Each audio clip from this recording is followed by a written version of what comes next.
dimension of imagination. It is an area which we call the twilight.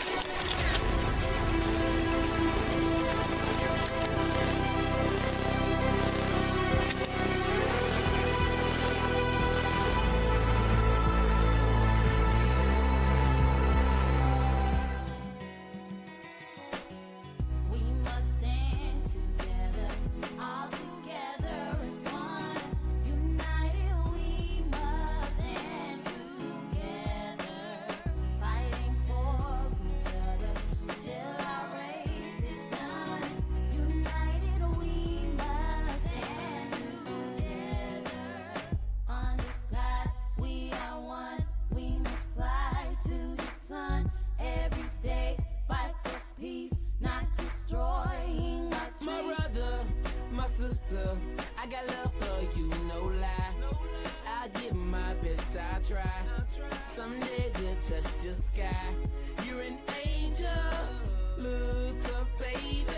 Wipe all your tears away. I know it's been crazy, but keep your head up high. Foot chase through the projects, dodging foreign objects. Street knowledge, I should've went to college. Odds stacked against me, surviving off instinct. 3 blocks from the precinct. Lil' homie caught a case, others lost family members. Product of his environment, projects produce violence in the middle of the streets, cause that's how we eat. Just heard rap about the trap, don't mean I ain't about peace. We must stand together, all together.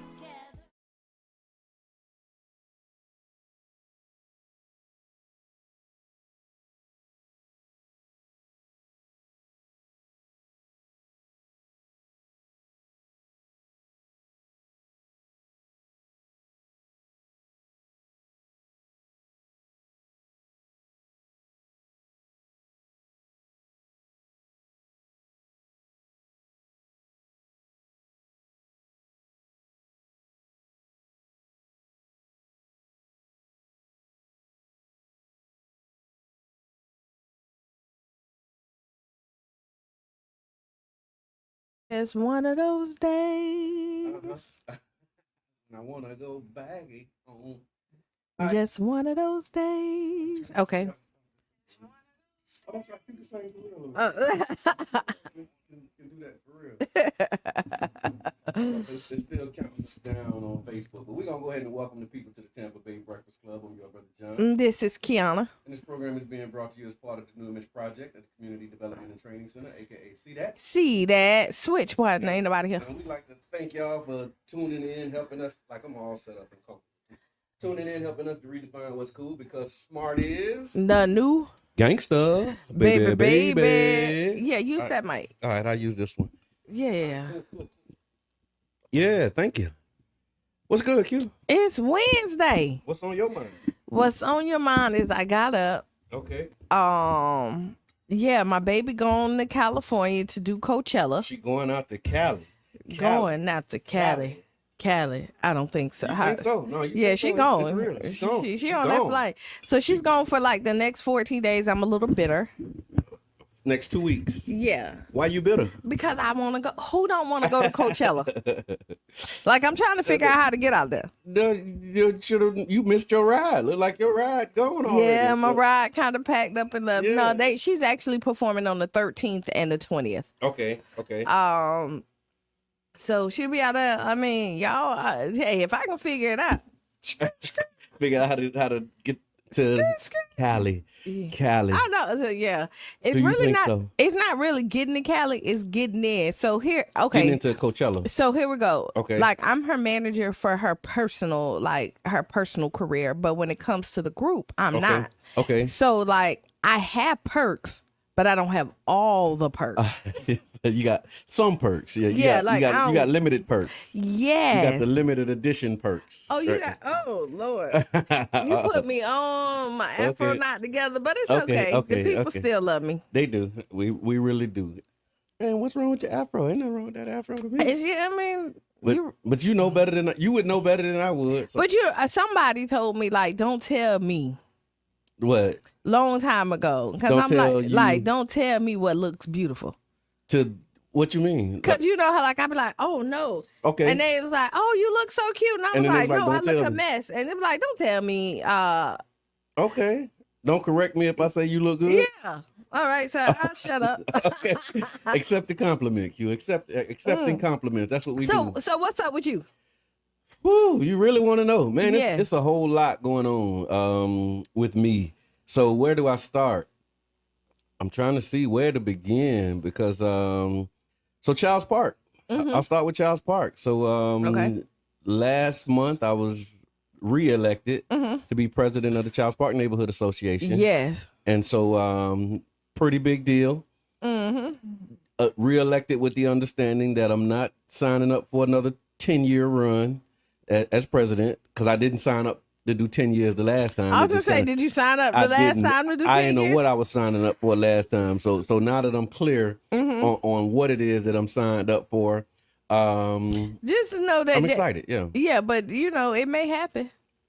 No, it's not gonna happen. No, I'm not doing another 10 years. years. 10 years. No. And the way I can say it with so much certainty is because one of the focuses of this new election and new leadership team is to develop leaders. And so we're like intentionally focused on leadership development, identifying who's next and like passing the torch. Molding and getting molding, them ready. shaping, grooming, Okay. working with all the things that it takes to get somebody ready to lead. That's a good job. And even if you ain't ready to lead, like you can still lead. Yeah. You can just come on in. Like as long as you sincere and you mean well. Yeah. You know what I mean? And you ain't doing too much crazy stuff, but sincerity and good intentions can get some stuff done. Not always, but Yeah, I in was the space thinking that we about, in, yeah. yeah, a lot of times you can. Yeah, if you sincere and you really want to do and it. a little smart. You don't gotta be real smart, but a little. And being coachable. Yeah. So Coachable. coachable Yeah, is yeah. the biggest thing. That's the one. That is the one because Yeah. a lot of people come in and not coachable. Right. I know I this. just posted that. I just Lord. posted If you that. know everything, then boy, you got a lot to learn. And then the other, if you know everything, you got a lot to learn. I like that. What came up for me was this. I was just talking about the people who think they know it all, right? So you got know it alls, and then you got think they know it alls. You done heard me say this before, and it was just that once you come in and you think you know, how can you learn anything? Right. You're not, you can't learn anything. Yeah. One. Yeah. You can't learn anything. And then what happens is that you end up sabotaging a lot of stuff Right. that you have going on. I think this is our caller. Hold on. All right. Hey, caller, introduce yourself. How you doing today? My name is Killer World JJ. All right. What's good? What's good? This is Brother John with the Tampa Bay Breakfast Club. How you feeling this morning, brother? I'm doing good. I'm doing good. That's what's up, man. Wait, you sound all nice and tired, Killer. It's cozy, man. It's early in this part of the world. No, I'm doing good. I'm doing good. I just be driving on the freeway a lot. Mhm. Okay, now tell the people where you calling from. I'm from Cleveland, Ohio. Ooh, all the way from Cleveland. Now, tell the people what you do. I'm an artist. I'm a songwriter. I'm a video director. And I got a couple artists as well. I am a CEO of a management company called LAF. It stands for Life Ain't Free, Life Ain't Fair. All right, and then can you tell me what got you into this journey of entrepreneurship or being an artist itself? Starting off, it started off me being in prison. I just came home from doing 8 years. But it started in 2020 when I was still doing my time. Me and my dude, his name Ho Honey K, he just came home as well from doing the same amount of time as me. But we was in the cell brainstorming about where we wanted to be at, and that's how we came up with the management of LAF. As time got to progressing, we started manifesting and start creating artists. And as time got to progressing, the artists started getting exposure. As we were still sitting in the cell, we still had cell phones in there. So we was able to communicate with society even though we was behind the walls. And now that we out, everything just starting to come together and make sense. Okay, now do you have a single yourself out? Yeah, I have a single out. It's called Intro. It's out on all platforms. Say that again. I'm sorry. I said, yes, ma'am, I got a single. It's called Intro. It's out on all platforms. Now, I will say, I always have to ask, are you a singer? Are you a rapper? I'm a rapper. I got songs for females as well. I know how to harmonize as well. I'm kind of versatile, so I got a lot of flavors for y'all. Okay, now are you getting ready to go on tour, anything, or like I know you said you have your single, so are you promoting it, like doing a tour run or anything? No, I ain't been doing no tour run or nothing yet, but I've been doing a couple shows. I've been doing a lot of behind the scene work for real, doing a lot of features behind the scenes with a lot of various artists that's already out there for real, for real. I just been working on the behind the scenes thing for real and making sure that my artists get out there as fast as possible. Okay, and now how many artists do you have under your management label? We got three. Okay, and are they versatile? Are they all rappers? Do you have some females? What does that look like? We got an artist. His name Lil Banks. You feel me? He is a singer. He is an artist. He a rapper as well. And he got a lot of little different songs out on all platforms as well for you ladies to be able to listen to as well. Now I know that you talked about like when like at the end of your bid you decided that there was something else that you needed to change in your life. What was that turning point when you realized the streets don't love you? It was really about changing the people, places, and things. After I started looking at that, everything in my life started changing. A lot of the people that I was speaking to, a lot of things that I was manifesting in my existence was changing. I really just started looking at a lot of different results. You feel me? Just changing the outcomes of everything that I was doing. And the time that I did, it started off, you feel me, from just being wrongfully convicted. I got locked up off of, you feel me, telling on somebody. So that's another situation that just made me pay attention to morals, values, and principles and make sure that the same people that surround me reciprocate the same energy. Hmm. So you had to really kind of change your whole circle. Yeah, yep. I had to change my thinking. I had to change the way I think, the way I talk, the way that I want, you feel me, my worth to be. I had to really change a lot of things to get to where I'm supposed to be at in life. And it's starting to make sense, though. It's starting to make sense. And so now you can see the fruits of your labor. Like, where do you see yourself in the next 5 years? In the next 5 years, I can see me and my management company and the people that I'm around, my teams, and I can see us elevating in a bigger direction. I can really see us going far. I can really see us hopefully upcoming being on the BET Awards to be able to open up for them, different little places like that. Okay, and like if you had an artist or somebody you wanted to work with, who would that be? If I had an artist that I wanted to work with, who would it be? I ain't gonna lie, man. I would want to do a song with Money Long. Oh, and you know what? My daughter just left because she's performing with Money Long at Coachella. Go ahead. Everything I do is song with Money Long because she really got a lot of different. We kind of the same when it comes to the way I can write to people. So I feel as though the things I already be writing in my head for somebody to sing on my music, it sounds good with her being on it. All right, and like, do you have any plans of coming to Tampa anytime soon? Yeah, I'm coming to Tampa real soon for sure. Oh, okay. Now, what is your social media handles where people can find you? Y'all can find me on Instagram. Y'all can follow me on social media on Facebook. But most likely Instagram is KILLAWORLD _JJ JAY. So that's Killer World _JJ. Okay. Now, if you had to leave the people with anything, what would you leave them with? And I can say, if the people around you don't change, make sure that you change them type of people. Because if you don't, you never know how the situations might come. Because what we do as individuals affects us as a collective. That's what's up. That's what's up. I want to say thank you for calling in. When you come in, like when you get to Tampa, like hit us up and so we can do like a sit down interview with you and really vibe out. Like it seems like you got a lot of knowledge out there and you doing some great stuff in your city. Yeah, well, I appreciate you. I'm gonna make sure I tap in with you, man. I'm very young, you feel me? So I'm gonna make sure I keep in touch. Well, we're always an outlet. I I got you. I appreciate you too for coming on your show. You're welcome, and you have a great day. You too. All right.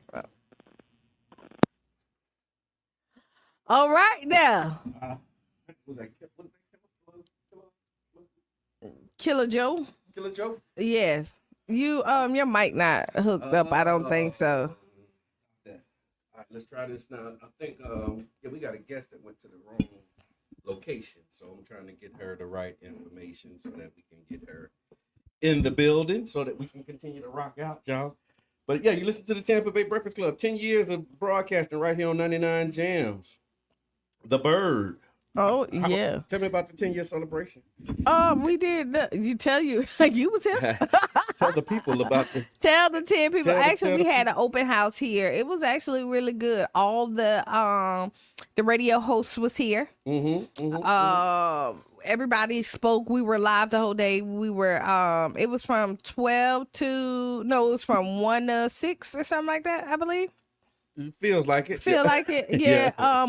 We're still doing the donations. The marathon. The marathon. Yeah. So if you haven't donated or have and want to donate some more, we're not turning any donations down. Nope. Never that. Not that. So yeah, that was really it for the marathon. You got to come in here for the 10-year anniversary, explore the radio station, see exactly what we do, how we do it, and where we do it at. And what's going on behind the scenes. You get to see our new podcast room where we actually operate from. Yeah, it was an amazing experience. And we want to thank those who came out, those who participated. And the marathon is actually still going. So if you want to give to the 10-year anniversary spring marathon and help us reach this $10,000 goal, you can do so by going to 99jamsthebird.com and hit that donate button and leave a contribution. Let us know, man, how much you love and support what we do and how you rocking with us. I don't have the address to this station. All right, I got it. Okay. Can you start? I'll send it. Start off with what the people say. Okay, I appreciate that because we do have what the people say. so you got it. You're gonna send. You have a number? But I'm gonna send it to you. You go with the people say. All right, we go with what the people say, y'all. It is. Let me see, and it was interesting. Actually, kind of was prompted by the conversation that we were having on Monday. We were talking about restaurants, working in restaurant in that industry. And then I was at a meeting later that day. I'm trying to, these days run together. So I'm trying to make sure that that I don't say the wrong day. But I was at a meeting later that day and it was a 4-hour meeting. And in the 4-hour meeting, we were ordering food. And then after we ordered the food,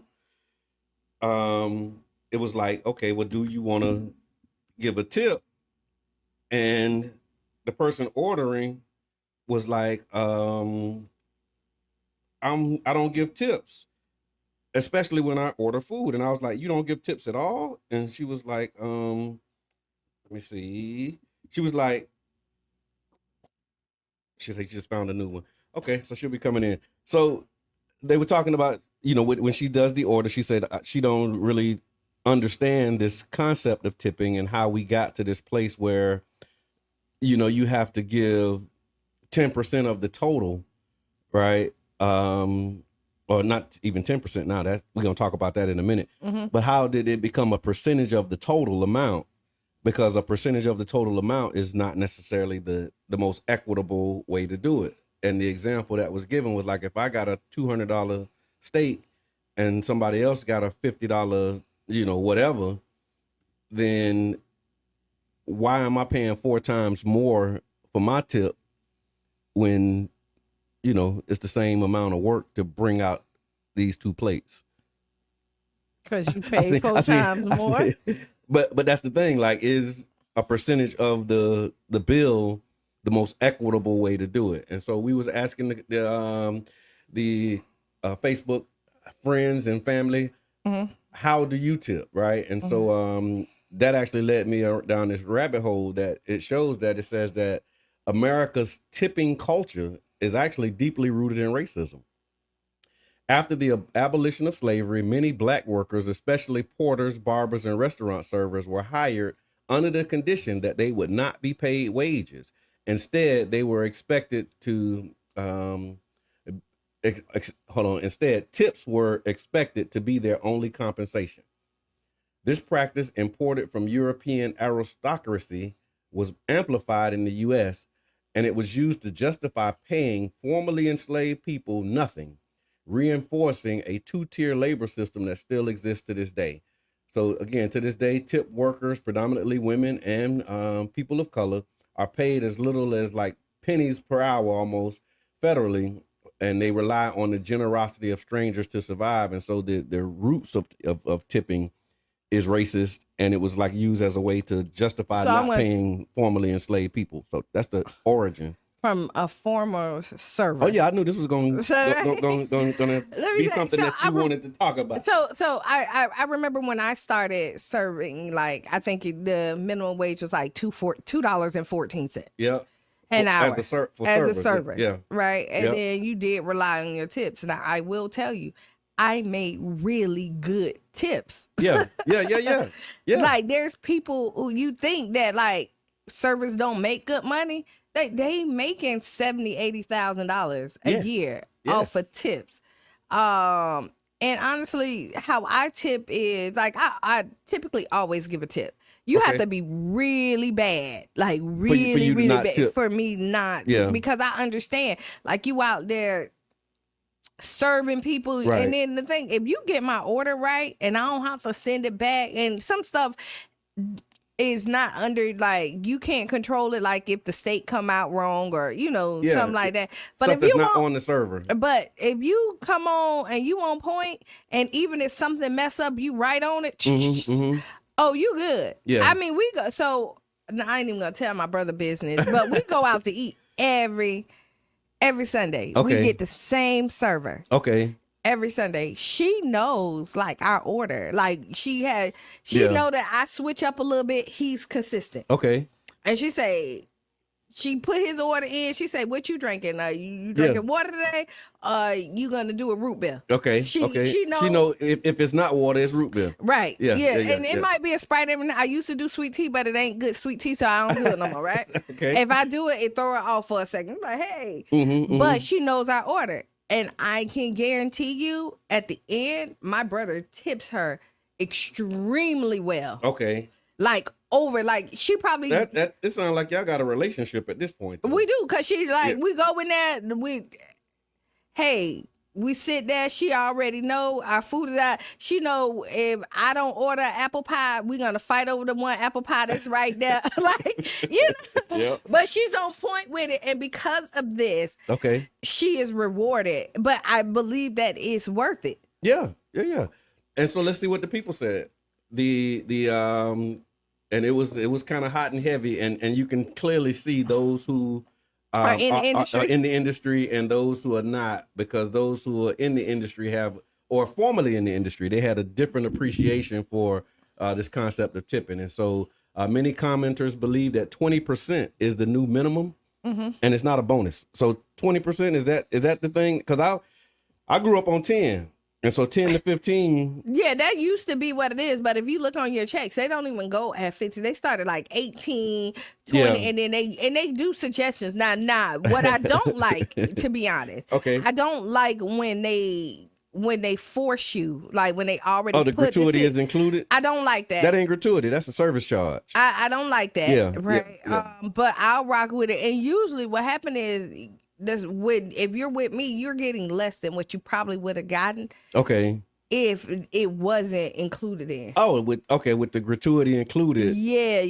Then your tip is actually going to be less. You tip less when they include gratuity. I'm not tipping like if I was gonna give you still tip when you see gratuity included? No, I don't. It's like, okay, you already got that. So since your company feel like this is what you worth, this is what you get. That ain't on the worker. That's fine. My company includes you really gotta go over and beyond for me to like put some extra. Trev, what's good, man? Trevor, look for a phone call from me after we leave today, too. I got something I want to talk to you about, Trev. This is me networking live on the air.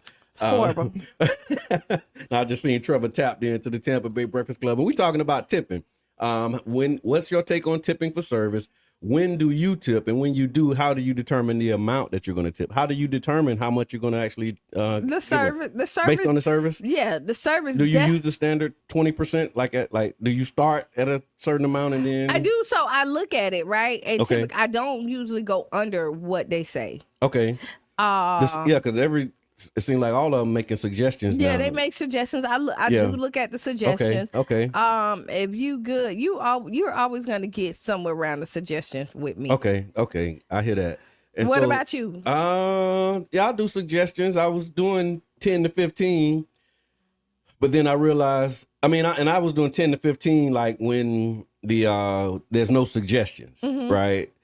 But now, like after this post, I got to rethink that because they shamed me, but they was coming for my head with my little 10%. I mean, honestly, so, They was but, like 10%. It's 20% is the new baseline, and I was like, okay, well, I will go tell with you the this. suggestions, and if it's up to me, I'll do like 10 and then a little bit over the 10, so it ended up being like 15. So to be fair, I will say tipping is something that you want to do. Yeah. It's not required. That's the other part of this conversation. It's like, okay, I thought it was based upon service and gratuity, not, like a mandatory 'Cause or industry standard. Like, okay, you just expect to add 20% to your Sometimes- bill Yeah. regardless. Now sometimes like I will tip like my Somebody not- tag Emily Washington.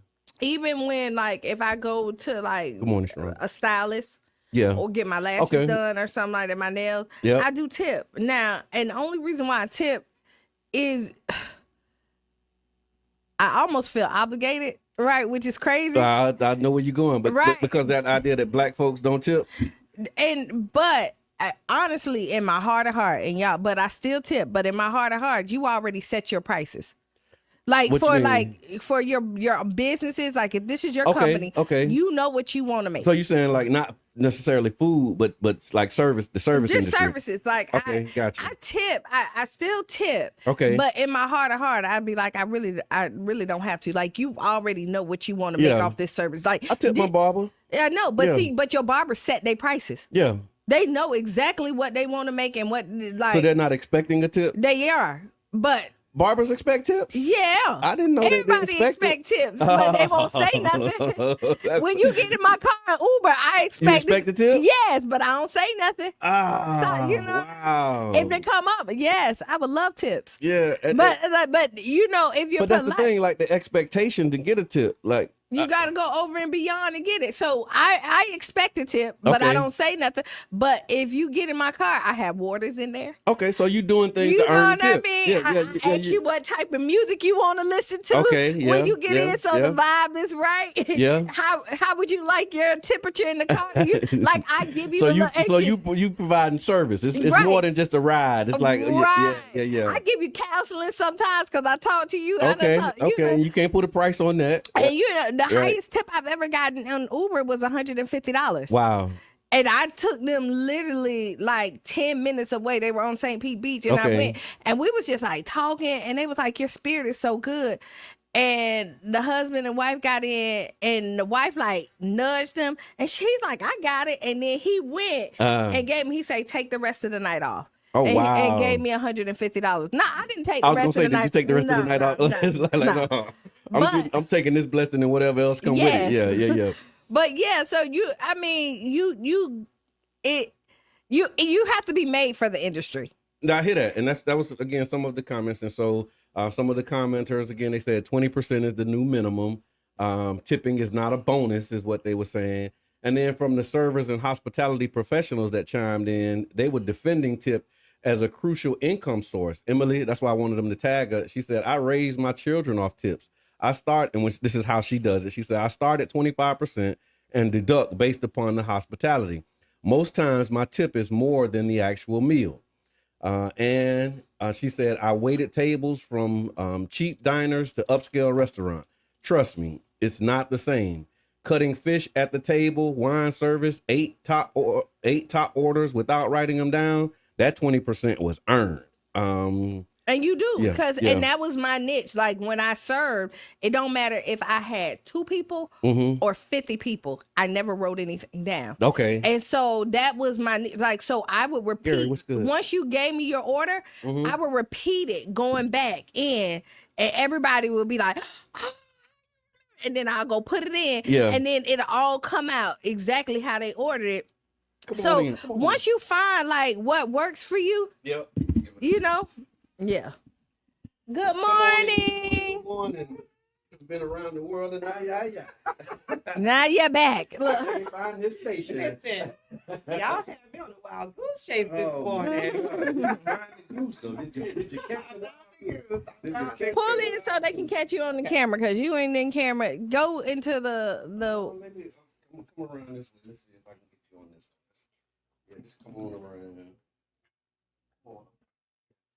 Come on in and use this mic. Okay, there we go.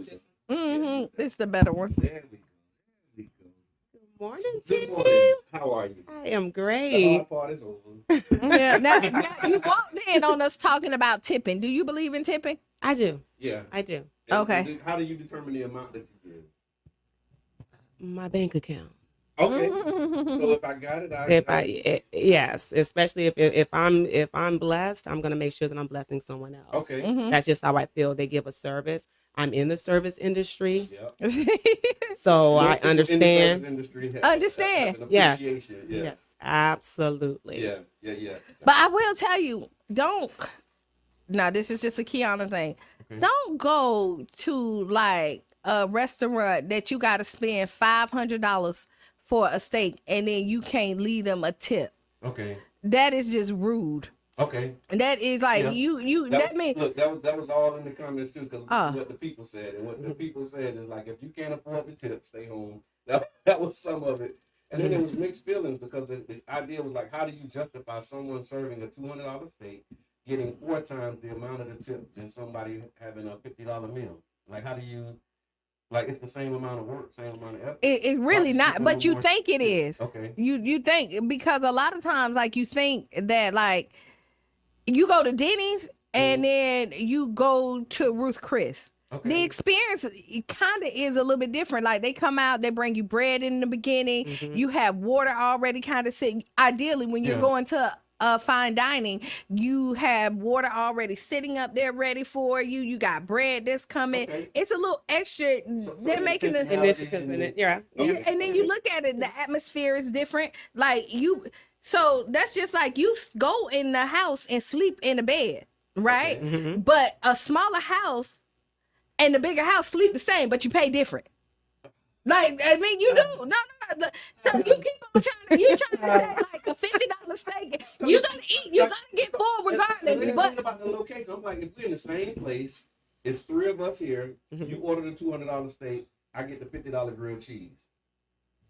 They bring it out to the same table. But a 50 Why is she tipping more than what? But I'm honestly, tipping? you- Because it's like the percentage of like. But you're how do you tipping justify it? but you're tipping the same, but your meal was cheaper. If you paying for a $50 grilled cheese, Okay. you tipping good on that grilled But cheese. the When you grilled can cheese go, and the steak on the plate, they both coming out at the same time. One go here, one go there. How do you justify paying 4 times more? because I than- paid 4 times more for the steak. Listen, like first that, Mom. first off, if you're Yeah. going to the steakhouse where you're talking about a $200 bill or So whatnot, let's not talk about they're already that receipt is going to say you've already Yeah, tipped right. Yeah. Right. that 15% or whatever to your server. Do you And- do you still tip when you see that 15% already included? It depends.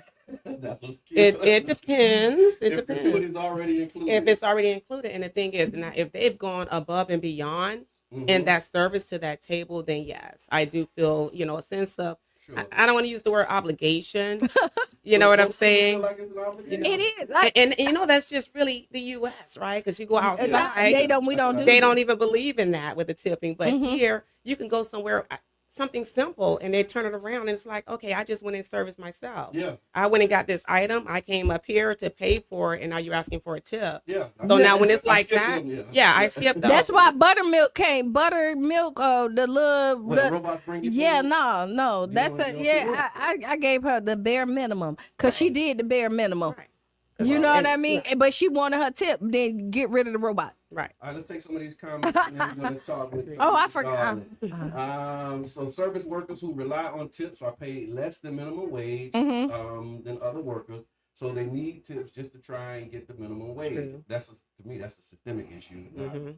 my responsibility. Mm-hmm. If I receive great service, I tip 20%, and I tip the waiter, waitress, my nail technician, and hairstylist. Right on, Miss Teresa. Thank you for the I do compliment. too. I do. I do. But like I say, I kind of feel obligated, but I don't. In my heart, I'm like, I really don't have to tip my nail. But because they set their service, like this is your company, you set your prices, you know what you need to make it, so you've already included whatever you want. I do it because I love my people. I hear That part. I love my people. That part. Other than that, you might not get a tip, but I love my people. Oh, yeah. Tiffany said, when I go out to dinner, my minimum tip is 20%. So again, shame on Brother John for still doing like the 10 to 15. My bad, y'all. Again, 10 to 15 or the suggested amount. If you give me over and above service, I pay 20% pay. Let's see, advice. You know, when you come in, and then Emily, she was talking about the fact that it's a career, not a job. And a lot of people see it just as a job and not as a career that people can actually build on, grow in, and those types of things. She also said that I write my order down for my backup because customers will say I ordered this. And if I have it written down, I have it proof. Because your point was like you can do it without writing it down. But I haven't did it in a while, but that used to be my thing. But that's why I repeated it to everybody before I went out. Like, if you gave me your order, I would repeat it. Okay. And then everybody would shake on their, okay, we good? All right. And then I'll go put it in. Boom. But yeah, I mean, whatever you do, but anything could be a career to be. And I'm learning that. Like, we sit there, people have made McDonald's their career. Absolutely. Yeah. They have moved up. And so anything that you're passionate about Correct. can be your career. Like, it's society who tells you that these are just jobs. Absolutely. And so speaking about being excited about your career and passionate about things, we have a realtor in the building. Yes, yes, yes. Again, Thank you for saying that correctly, realtist. Yes, yes. You taught me that. Yeah. How can I not? So, Tamisha Darling Roberson, the Pinellas County Associate of Realtors, and we had to talk about the second annual 100 City NAREB Building Black Wealth Tour, the Pinellas edition. That's right. That's right. Well, that's all. We had so much fun last year. Yes, yes. First off, I want to thank you guys for being a sponsor again this year for this welcome. community event and understanding the importance Yes. of the work that we are doing. I want to take you back just a little bit to what the organization is. Okay. All right. NAREB, which is the National Association of Real Estate Brokers. We are a chapter of that. Okay. It was developed or created back in 1947, and it arose out of need. Okay. This was during segregation. And it was a time at where you can become, as a Black individual, you can get a real estate license. However, you cannot call yourself a realtor. You could not. They did not allow Black people to utilize that, and that's the National Association of Realtors. And so you could not call yourself a realtor in 1947. So a group of 12 individuals from 7 different states, 11 men, 1 woman, formed in Tampa, Florida, 1947. It always happened here. Yep. In this Tampa Bay Florida, area. 7 different states, 12 individuals formed. And what they stated was, well, okay, we can't call ourselves realtors. Well, how about we'll become realtist? Yes. So that is a badge that I wear proudly. I let everybody know that I am the realtist, realtor in the Tampa Bay area. I love it. 'Cause that was right in my mind. Yes. So now it's critical to understand the need of this, what this organization stands for, because Okay. Friday marks, the Fair Housing Act, the 1968 Fair Housing Act. The anniversary is April 11th. Is it still a thing? Like, It is like Trump kind of absolutely undoing a lot of those things. Think about it. And now we're still fighting. Yeah. Now, we've identified, NAREB, we do a State of Housing in Black America report every year. And we identified in our report that we have over 1 million qualified mortgage-ready Black people. Yet, Black people make up less percentage of home ownership today than we did back in the 60s. Wow. Than we did in the 60s. So we own more homes then than we do now. Correct. Okay. Correct. Wow. So that's those numbers are alarming for Yeah. Why do you us. think that? It's a lot of things now. We still have our systemic barriers still in place. So that is again because they will ask us all the time, like, okay, well now you could be a realtor. So why do you feel the need Yeah. to still, have this organization and fight hard? Well, NARAB was instrumental, number one, in fighting for that Fair Housing Act. Yeah. We lobbied, we legislated, we did all of those things to make sure that those discriminatory things that were practices against us back then that was stopping us from being able to buy homes. We fought against that and we created that. Now, the National Association of Realtors, the Realtor organization, in 61, they did allow Black people to start, now coming and being a part of that organization. However, we all know they'll say on paper, Everybody welcome. you could be everybody's welcome. on. Everybody's welcome. Y'all come on. Yeah, But the then practice- all the practices were still in place. Still not all the hiring you. barriers Yeah, still you in got- place. you You got still the couldn't name. sell properties in white communities. You know what I mean? Yeah, You still yeah, could not yeah. in 1961. And NAR, National Association of Realtors, fought against the Fair Housing Act. Wow. They fought against the Oh, my Fair God. Housing Act. So now when we talk about all of the attacks on diversity, equity, and inclusion, Come think on about now. it. Yeah. So this America that's going to be great again. That's what we're going to. We're going We're to, going when we to the talk. America that Black people couldn't buy houses in Correct. Black neighborhoods in. And yeah. all of those barriers. All of those wow, barriers. Wow. Don't All right. sell grandma house. Please and thank you. And I'm happy you bring us to that. Yep. That's actually going to be one of the focuses. That's So, one so of- it's yes. free services and classes. You're doing the ABCs of home buying and meet one-on-one with an attorney. Correct. Meet with a housing counselor, one-on-one with a realtist, Yes. and what to do with Big Mama's house. Let's say that again. What to do with Big Mama's house? Yeah. What? Now, yeah. y'all know that y'all dealing with a Black organization when we can say stuff You like say- that, yeah, right? Yeah. When you put that Can't on the nobody else advertisement, say that. they ain't Can't put that on nobody the else say advertisement. that. Like, when you That's saw why I that, love this group. Like, you what know to that's do your with Big, people. you know it's about us. Yes, Yeah. Because what we're doing, and we see it all the time in our community. We're 5 generations St. Pete. I'm born and raised here in St. Okay, Petersburg, yeah, Florida. yeah. I have a true love, passion for my city and my community. Right. So when we see houses that are inherited and the children who have inherited it, number one, now is we have some Yeah. we have some education that we have to do as well. Yeah. Because they'll say, oh, well, this is, this old dilapidated house. Yeah. What am I going to do with this? Yeah. I don't want this. I don't want this. So, are we all getting those text messages and all those things where I'll buy your house? Yeah. I'll buy your house. They sending So checks that's now. right. You're right. I got a Yeah, check. just take it. Like- Just take it to the bank. Sign the back of it. Oh, I'm not doing They that. gonna make you quick sell your house. Listen, Man, listen. They yeah. have all of these tactics to get us up out of these houses, and a lot of us. My job, I feel, is to help educate community because it's like the land Yeah. that dilapidated house is sitting on. That's right. It's worth something. It's a value. They're not making any more of it. It's not Yeah. being made more. Yeah. God ain't making more land. Nope. No. So you got something that's precious that you could build generational wealth on, Right. and you're just letting that go for a car, You do. for a car. It usually Land is. Rovers and not landowners. Oh. Make it make sense. Make it make sense. If you And own a don't be Land tricked out. Rover, Don't be tricked. Don't be Yeah, tricked out yeah. of it because it's Yes. easy to be tricked out of it because people play games and Yes. then like they have like these big corporations Mm-hmm. have relationships with other people. yes, And they have relationships with our local government. That's where I'm going. Yeah. That's Yeah, they got- Absolutely. because Yeah. like you've heard me talk about like we own a whole block, right? Okay. Yeah. And my dad just sold one of our duplexes and like he went to the city, asked for, if we could make the bottom part like an apartment. Yeah. Even though we've already did it and they said no, it was grandfather and it cannot do. A few times they said no. Yeah. So then it ended up being that he had to sell this property. Okay. Yeah, so he did.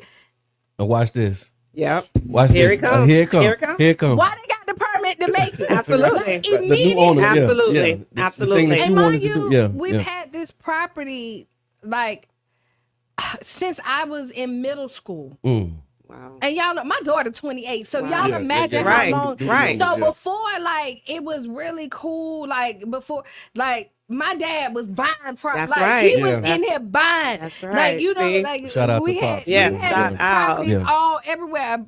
That's legacy. you know, the Yeah. city done bought a couple of different of the properties off of us to do stuff, you know.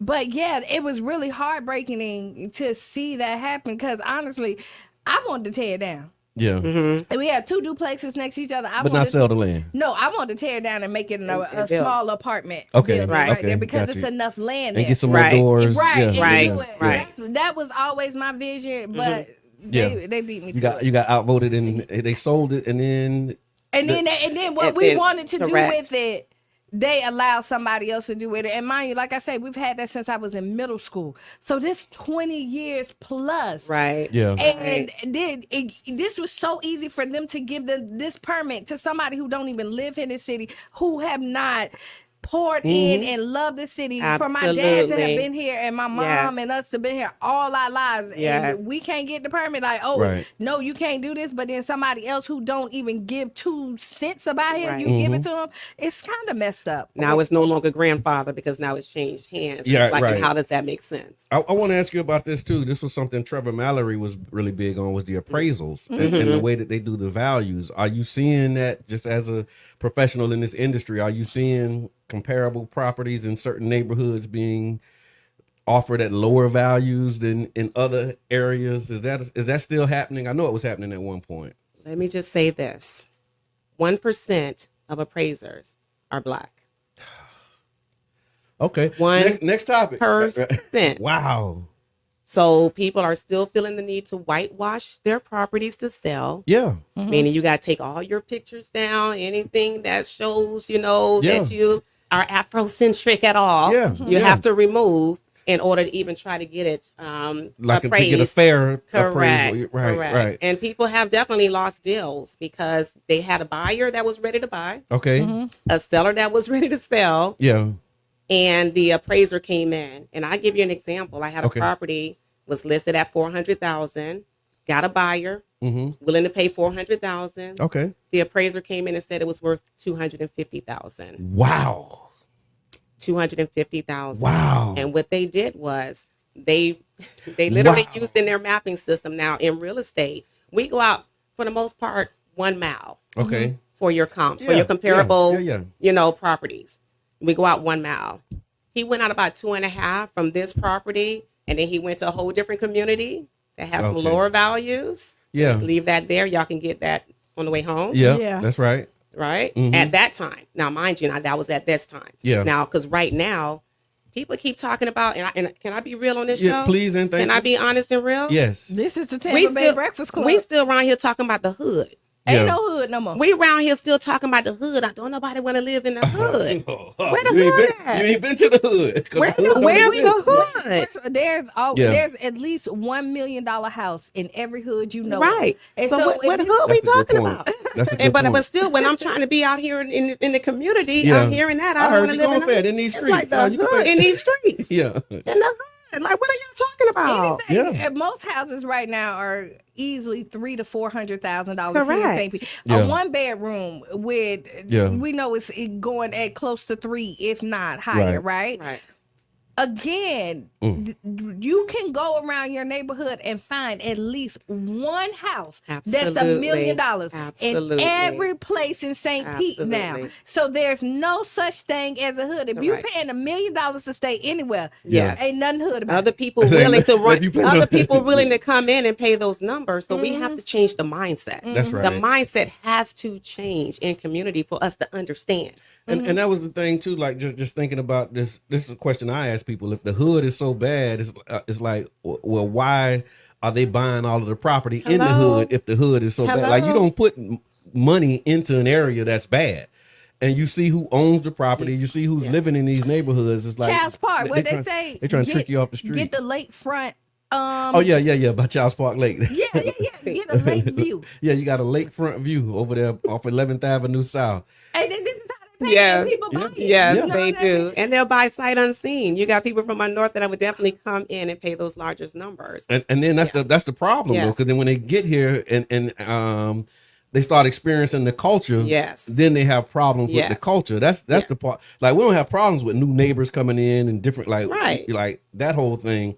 But when you come in and you don't understand the culture, and now you're like causing problems with neighbors, like, you know, we play our music loud. Sometimes we park in the front yard. Like it's a part of the things that we do.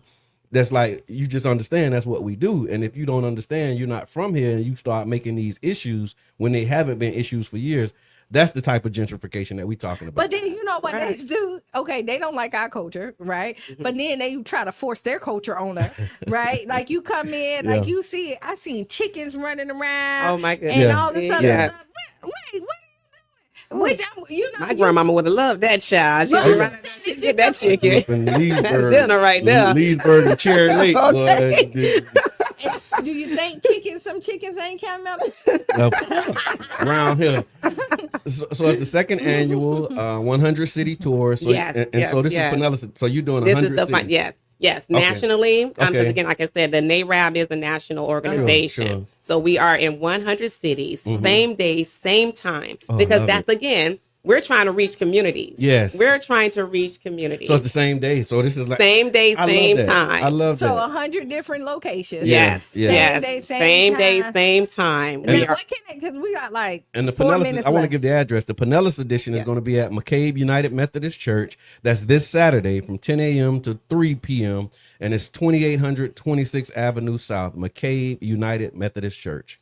Free food, guys. Just letting y'all know the Breakfast Club is our sponsor of the food. And you guys have heavies coming. So don't play around, guys. Free food. Y'all got good food. We ain't giving y'all no little pieces of a sandwich and some chips and a cookie and a soda. Little box lunch. My granny used to say soda water. Soda water. Yeah. We had ribs, Yes. chicken, macaroni, and cheese. Again, sponsored by the Breakfast Club. Right on. And other give away good gifts. Yes, too, we got good door prizes. I think somebody got an air fryer last year. Like, you know, we got good gifts coming, guys. So y'all need to come out. Register if you can early. If you can early. And we'll post the flyer again on the Tampa Bay Breakfast Club page. It has the QR code. Truist is one of the sponsors. I see Neighborhood Home Solutions, Darling, Robeson, Realty. Yes. And the Tampa Bay Neighborhood Housing Services, along with the Tampa Bay Breakfast Club and See That. That's going to be amazing. I'm excited about it. Again, ABCs of home buying, meeting with an attorney, meeting with a housing counselor, what to do with Big Mama's house, and also Black men investing in real estate. Black men investing in real estate. Absolutely. That's going to be amazing. Yes. I'm sure. Yes. Kiana, you got final thoughts? We got to land this plane. Go Time ahead. flies. Okay. We can What's have your fun. final thoughts? My final thought is, man, there's more that needs to be done. It needs to be said. Make sure that you keep your head above the water and help somebody along the way.